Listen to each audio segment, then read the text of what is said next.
Good afternoon, everyone. My name is Hassan, and today I'm going to be presenting our project.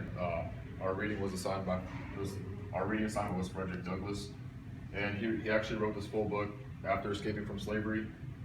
And little insights in the book. We've got it right here. Summary says Frederick Douglass's novel is possibly one of the best insights to slavery.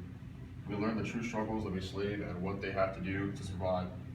Douglass, like many other slaves, didn't remember his mother that well. She died when he was 7 years old. Douglass eventually dares the attempt of reading and writing. Unusually, his slave master's wife aided him in the process, but eventually turned on him. Douglass manages to use tactics to continue learning, to read and write, and become successful at it.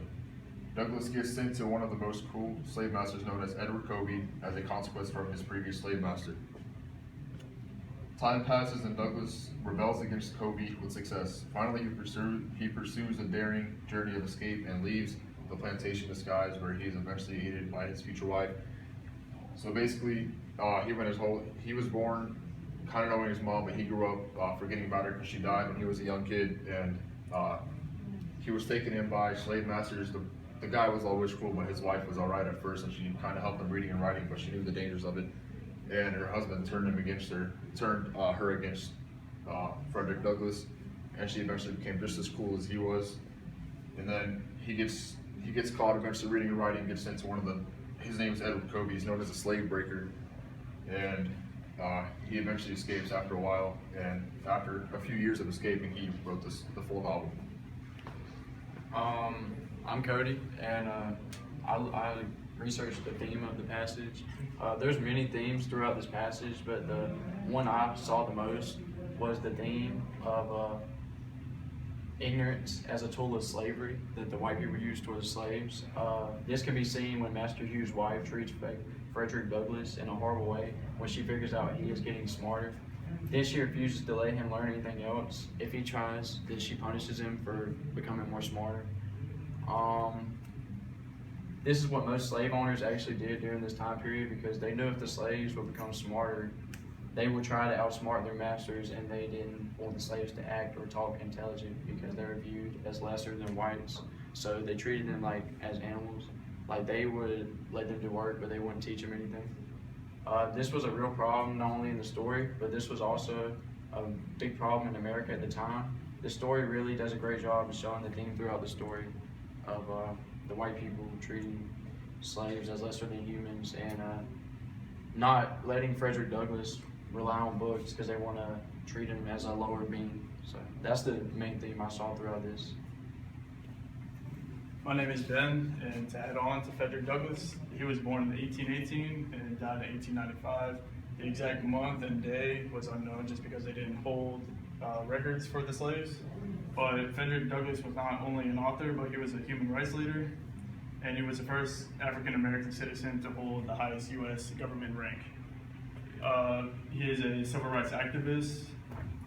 He originally taught to read and write by his slave master's wife, which the slave master did not know that was going on, but his wife decided to do it anyways.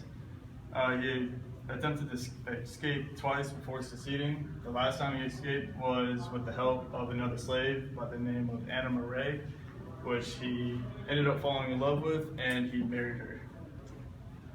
Frederick lived free in Massachusetts and was part of a huge black community.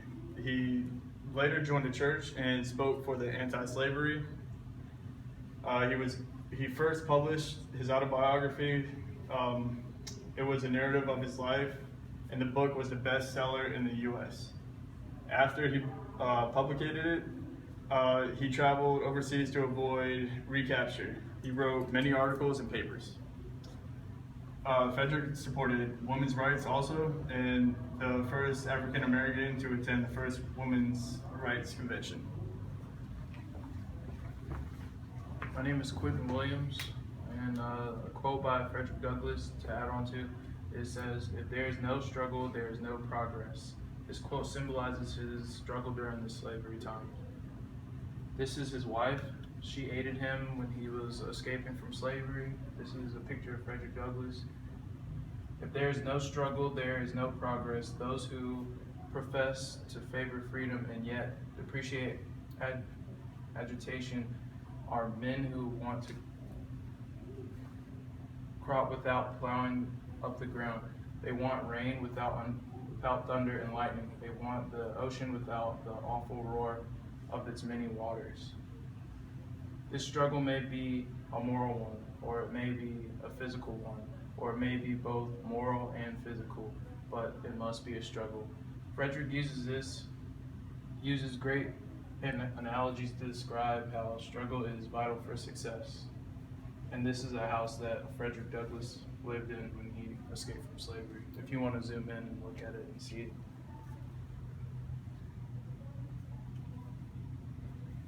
All right.